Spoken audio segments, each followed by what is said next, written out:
Steel Ball Run is amazing.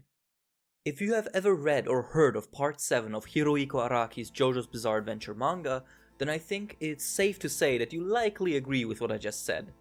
It is widely regarded as Araki's magnum opus and has consistently been praised for its story, its main character, its villain, and its exceptional execution of the JoJo formula, and not to forget the JoBro.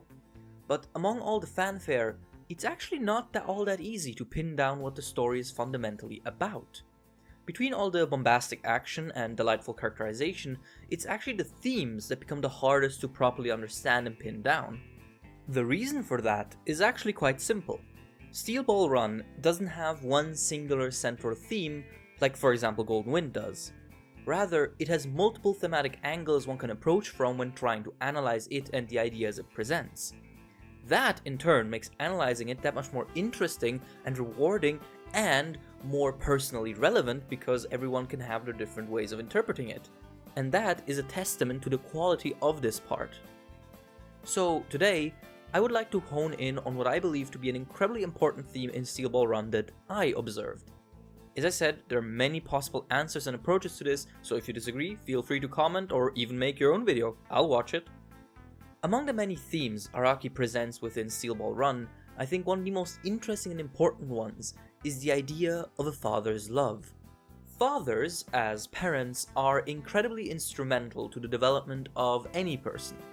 They are often early primers for many of the child's values, behaviors, and defects that will influence it in its further life.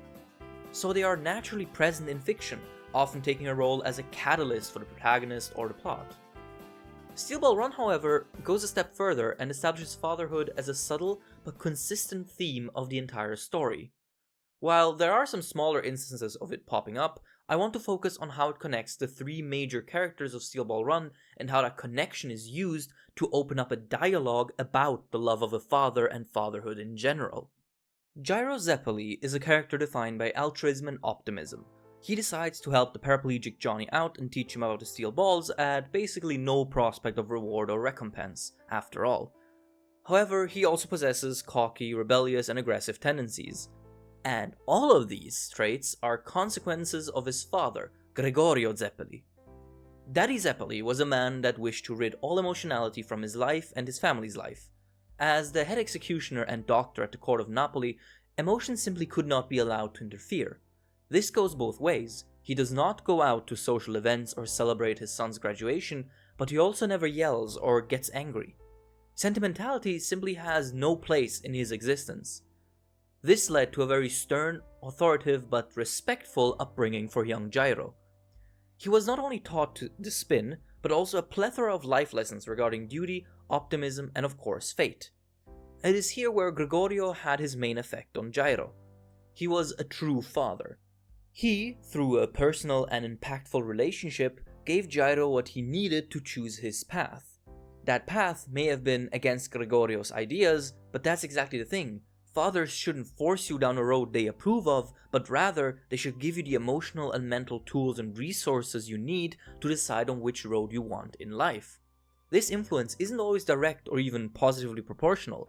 Gyro, for example, often rebelled against his father and decided to openly pursue sentimental ambitions. His father's authoritative hand directed him in the opposite direction, but it still led him to a path he wanted to follow.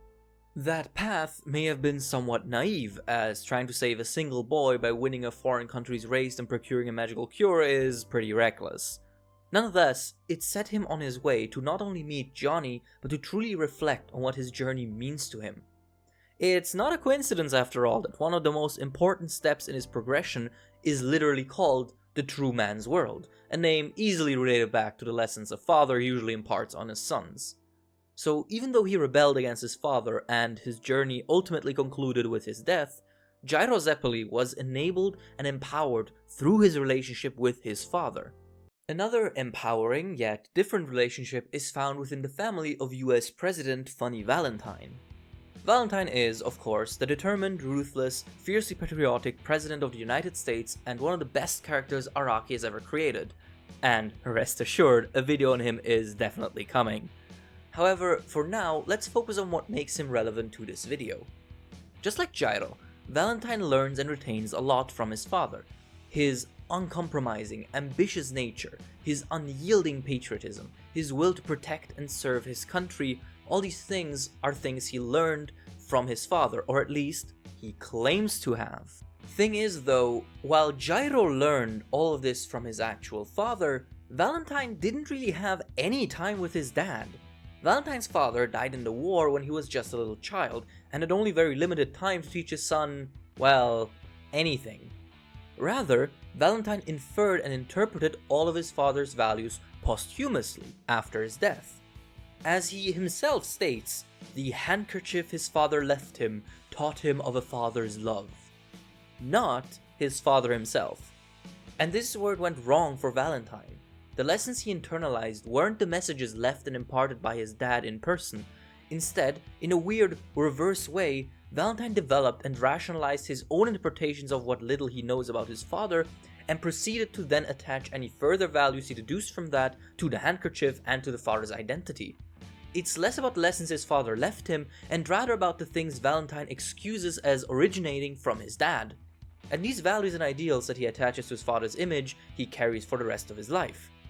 This means that he, as opposed to Gyro, was not set on his path by the genuine lessons of a real father figure, but rather found his way by following ideals he attached and inferred to a symbol, a figure rather than a real father figure.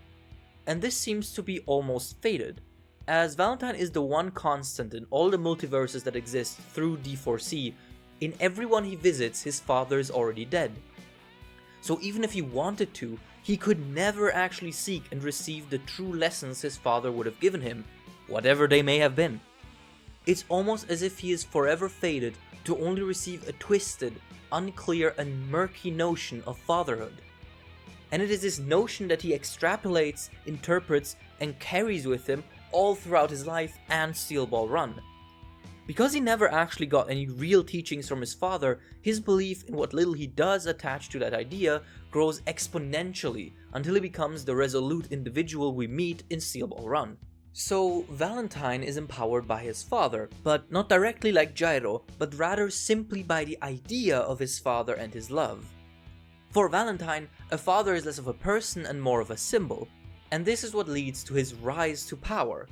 Similarly to the Marvel Cinematic Universe's Thanos, he seeks to be the father figure and leader of his environment, in this case America. And like a good father, he wants to protect it at all costs. However, the idea of fatherhood he wants to push onto this country is an authoritative, one-sided one. Just how Valentine understands his own father's love as a symbolic figure of authority rather than a real person like Gyro's dad Gregorio. It is not a coincidence that Valentine is associated with both the Holy Corpse and the idea of patriotism.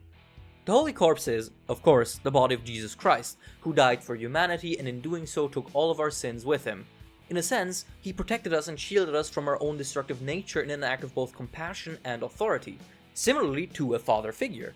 And of course, the idea of the father is super important in Christianity, but we don't have time to get into this today. Read up on it yourself, or there are better YouTubers for this, because this is a huge topic. Additionally, his other big deal is patriotism. The word patriotism is derived from the Greek word pater, which means father. So patriotism, in a sense, can mean a father's love. So here we have yet another thematic link with Valentine. He again shows connections to a theme that very clearly has connections itself to the idea of fatherhood and being a father to your environment, to the people you care about, and in this case, to your country. We have now seen two examples where a person was, for better or for worse, enabled and empowered by their fathers. However, Araki does provide a third example, an example of a destructive and traumatizing relationship with fatherhood.